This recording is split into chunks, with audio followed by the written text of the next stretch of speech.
and there's an accusation about Jay-Z and Diddy and a teenager, 13-year-old teenager. Right. And we were speaking about just the statement. Right. The statement, you were saying you felt like that was calculated. That was, the statement is something from, you can tell it was written by a lawyer. 2020, y'all. Yeah. And it's different than when it was 2016. You know, the game has been elevated.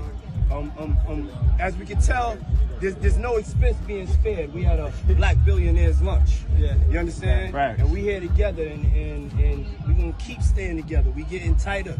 You know what I'm saying? There's only one person. Oh, go on. And I call him Sean. That's Jay-Z. We call each other Sean. Okay. Yeah. Nobody else could call me Sean. He's the only person who's Sean approved. There's not a single person that outside of family. That should be outside of my mother. Okay, that should be calling me. Jay-Z is allegedly crashing all the way out over that new Diddy documentary, and insiders are whispering that things behind the scenes are getting real tense. The talk is that Jay supposedly sent 50 Cent a warning after some newly leaked details started floating around. Details that don't just point at Diddy, but also drag his closest connections into the spotlight. The moment that documentary dropped on December 2nd, the story stopped being only about Diddy and instantly turned into a bigger conversation about the people who stood next to him while everything was going down. Now here's where it gets spicy. 50 Cent was careful not to say Jay's name out loud, but if you actually watch the documentary closely, the clues are loud enough to wake the whole industry up. Folks are saying those hints could only line up with one person, and that's exactly why insiders claim Jay is ready to throw every lawyer, every connection, and every favor he's got at this situation if the documentary or anything connected to it keeps pushing that narrative. Even the idea that Jay might have known more than he ever admitted has folks talking crazy right now. So what's really got everyone buzzing, and what's actually inside this documentary? From the very first episode, Sean Combs' The Reckoning doesn't just tell Diddy's story, it quietly puts pressure on everyone who benefited from standing beside him. Names aren't always said out loud, but the message feels loud and clear, and a lot of viewers think Jay sits right at the top of that unspoken list. People who say that it's more about the disdain that you have for Sean Combs than it is for giving the victims a platform. What they consider a pre-existing beef, right, for 20 years, right, is me being uncomfortable with him suggesting that he takes me shopping, or I looked at it like it was like a tester, like maybe you'll come play with me, type of thing, right? And it's not perfect. The series breaks down Diddy's rise, from building Bad Boy Records to working with the notorious B.I.G. and turning himself into a major power player in music and business. And while the documentary never directly spells it out, people know Jay's path was moving right alongside Diddy's during that same era. While one was building Bad Boy, the other was building Rockefeller. And nobody believes they were just strangers watching from across the room. They were in the same rooms at the same tables, moving through the same power circles, and that's exactly why this documentary landing right now is terrible timing for Jay's public image. Back in December 2024, everyone remembers how Jay narrowly avoided a major mess when an accuser suddenly dropped a case that tied him to Diddy in a very ugly situation. That lawsuit didn't just disappear, it was withdrawn with prejudice, meaning it was done for good. Still, Jay later admitted that just being named in those court papers cost him massive business deals. Then not long after, he finally wrapped up another long-running legal headache when a man claiming to be his biological son lost his case for good.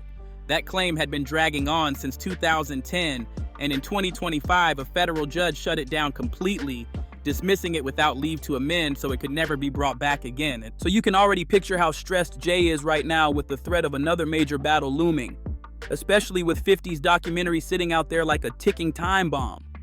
This isn't just a film. It's the kind of project that can have people popping up out of nowhere with fresh lawsuits, new interviews, and old stories suddenly feeling very new again. And when you're a billionaire with everything to lose, that kind of heat hits different. Jay has already seen how fast things can flip in real time. Look at how that Times Square casino deal completely fell apart. At Jay's level, it's not even about chasing more money anymore. It's about chasing influence and long-term power. That casino wasn't just another business move. It was supposed to be a legacy play, the kind of chess move that locks in control for his family and brand for decades. That's exactly why Roc Nation teamed up with Caesars and SL Green to pitch a massive Caesars Palace right in the heart of Times Square. The pitch sounded perfect on paper. Jobs, community funding, minority ownership, and big promises about boosting the area. They sold it like a win for everybody, but behind the scenes, the pushback was loud and relentless. Broadway insiders and local officials weren't feeling it at all. They didn't want a casino planted in the middle of the theater district, and that resistance mattered. A state advisory committee eventually voted the whole thing down, officially killing the project. That's the clean version of the story, but a lot of people think there's more going on beneath the surface. You can't ignore the timing of all the controversy Jay has been tied to over the past few years. No regulator wants to risk a gambling license, tourism dollars, and city politics on someone whose name keeps brushing up against headlines linked to Diddy-style drama. Even if nothing sticks, perception alone can shut doors fast. And here's the scary part for Jay. His casino dream collapsing doesn't mean the damage stops there. Roc Nation isn't just a music label anymore. It's a massive management, branding, and sports powerhouse. The only one with courage to stand up is the governor and the mayor appointees, and everybody else runs and hides. Go run and hide. Because what you did, the benefits you denied this community and this city and state, you have to live with that history forever. Roc Nation Sports is cutting deals across football, boxing, racing, and global markets. There are fashion collaborations, culture plays, education ventures, and lifestyle brands all connected to that name.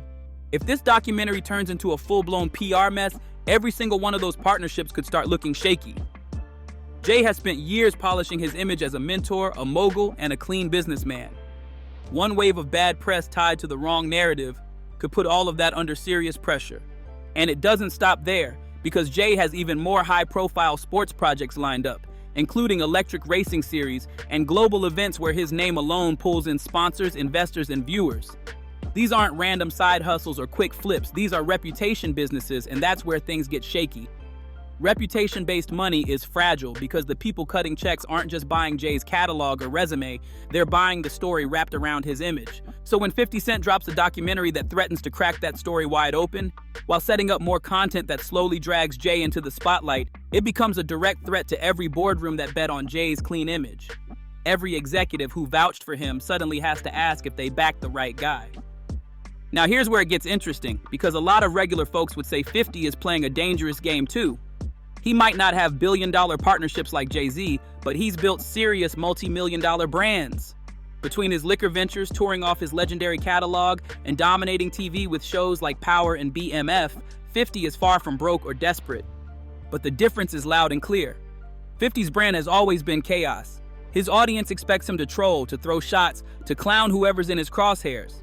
Whether it's Sean Combs, Ja Rule, Irv Gotti, or anybody else, nobody is shocked when 50 lights the match. The brands that work with him already know exactly what they're signing up for. Jay's brand is the complete opposite. He's supposed to be the grown-up of hip-hop, the calm one, the chess player, the guy you can sit next to CEOs without worrying about him crashing out online the next day. That polished image is the foundation of everything he's built outside of music. So if this documentary snowballs and people really start questioning how deep Jay's ties to Diddy's world went, the downside for Jay is massive. It doesn't just hit music. It hits casino dreams, sports deals, fashion partnerships, legacy projects, school programs, and all the respectable moves he's been stacking for years. Meanwhile, worst case scenario for 50, he catches a lawsuit, flips it into 3 interviews, a viral clip, and a fresh meme. But here's the part people aren't saying out loud yet. 50 hasn't even gone full Ja Rule mode on Jay. When it came to Ja Rule, 50 turned that into a long-term demolition project. Diss tracks, interviews, documentaries, old stories, non-stop pressure, and with Diddy, he took it even further by helping push a full documentary rollout that threatens to finish off what was already a badly damaged legacy. And that's exactly why this situation has Jay watching every move real closely right now. And this is exactly why insiders say Jay isn't taking this lightly at all. When you've spent decades carefully building a reputation as the polished mogul, even rumors can feel like landmines. Jay's entire post-rap era is built on trust, perception, and quiet power moves, not loud chaos. One shaky narrative can undo years of boardroom respect faster than any bad album ever could. What makes this situation even more uncomfortable is how silent Jay has been through most of it. Silence can be strategy, but silence can also look like avoidance when the noise gets loud enough. Every time 50 Cent cracks a joke, drops a clip, or hints that more is coming, it keeps the conversation alive without him having to say much at all. That slow burn approach is dangerous because it lets speculation grow legs. And Jay knows better than anyone how narratives work. Once people start connecting dots, whether fair or not, the internet doesn't wait for receipts. That's why insiders say Jay is more worried about what might come next than what's already out. One more documentary, one more interview, one more former associate feeling brave enough to talk, and suddenly the spotlight gets way brighter. This is also where Jay's inner circle reportedly starts tightening up. Legal teams, PR teams, business partners, all moving extra cautious behind the scenes. He signed his contract. The big one was with Beyonce. When he signed that contract, the marriage contract, he got trophies. Now those fucking trophies, trophies came rolling in, buddy. He started getting Grammys left and right, man. I mean, look, if you look at his career, You're gonna let him say that? Jay was getting Grammys. He had one. Exactly. He had one. And he ain't show up. He has like 20 now. Oh, Lord. He had like 18 since he's been down. Look, he had one, bro. Hard Knock Life. When your brand touches music, sports, fashion, education, and global events, even a small controversy can ripple across multiple industries at once. That's not paranoia, that's risk management. And don't forget, Jay isn't standing alone in this situation. His marriage to Beyonce adds another layer of pressure. Their combined brand is one of the most carefully protected empires in entertainment history.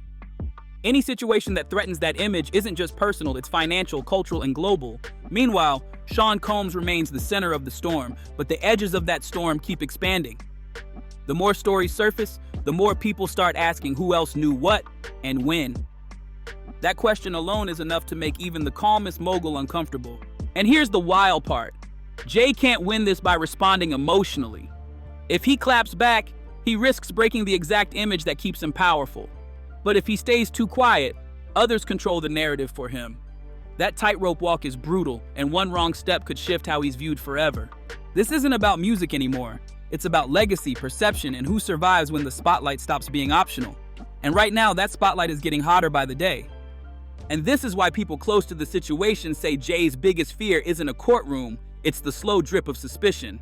Lawsuits can be fought, statements can be drafted, and checks can be written. But public doubt is a whole different beast. Once people start side-eyeing your past, every old photo, every old partnership, every old quote suddenly feels brand new again. Jay has always mastered the art of moving quietly. He doesn't overshare, he doesn't crash out online, and he rarely addresses rumors head-on. That approach worked when controversies stayed small, but this situation is different because it's tied to a name that's already under intense scrutiny. The closer Jay's name floats to that storm, the harder it becomes to stay untouched. Meanwhile, 50 Cent is playing a completely different game. He doesn't rush, he doesn't dump everything at once, and he definitely doesn't show his full hand early. That's what makes his move so effective. Every tease, every post, every interview hint keeps people guessing about what else he might have lined up. And the internet eats that up. Fans start filling in the gaps themselves, spinning theories, pulling old clips, and rewriting timelines in real time. That crowdsourced speculation is dangerous because it doesn't need proof to go viral. All it needs is doubt and momentum. For Jay-Z, that momentum threatens the image he spent decades polishing. He's not just selling music anymore, he's selling credibility. Board seats, cultural influence, political access, and global partnerships all depend on him being seen as steady and safe. Even a hint of instability can make powerful people quietly step back.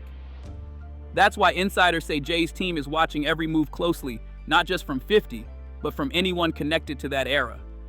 One unexpected interview, one forgotten associate feeling bold, one resurfaced allegation, and suddenly the narrative shifts again. And once that shift happens, there's no rewind button. What makes this even more intense is that Jay can't publicly beef his way out of this. He can't diss his way to safety. His brand doesn't allow it. The very thing that made him untouchable for years is now what limits his options. And while Jay plays defense, 50 doesn't have to prove anything at all. His reputation thrives on controversy. If nothing sticks, he laughs it off. If something does land, he turns it into content. Either way, he wins attention. This is no longer about who's right or wrong. It's about who controls the narrative when silence meets noise. And right now, the noise isn't slowing down at all. So the real question right now is this: what has 50 Cent actually done to Jay-Z so far? Honestly, not much beyond turning him into a punchline here and there. A few slick interview shots, some petty business comments, a little shade tossed for laughs, but nothing that looks like a full-blown mission yet. At least not right now. Because there's a big difference between name-dropping someone for spice and deciding they're the next main target. And if 50 ever makes that switch, the entire situation changes overnight. So what happens next if Jay becomes the focus instead of just a side joke? Does Jay come out swinging with a full legal army, filing defamation suits, demanding corrections, and trying to shut everything down before it snowballs? Some insiders online swear that's the move. Hit hard, hit fast, and make it expensive for anyone to keep playing. Or does Jay try the other route, the quiet route, acting like 50 is just a loud PR mosquito that'll buzz off eventually? Because that's the same strategy Sean Combs used for years. Laugh it off, ignore the jokes, stay silent, and move on like nothing's happening. But everybody already knows how that played out. By the time Diddy tried to fight back, it wasn't memes anymore. It was raids, court dates, and a Netflix series tearing apart his entire legacy. That silence didn't protect him. It just gave the story room to grow. So now the pressure is on Jay to choose the lesser risk. Is he just guilty by association, caught standing too close when everything collapsed? Or is 50 slowly boxing him into a corner, waiting for the exact moment to turn the heat all the way up? That's where this story is heading, and trust me, it's far from over.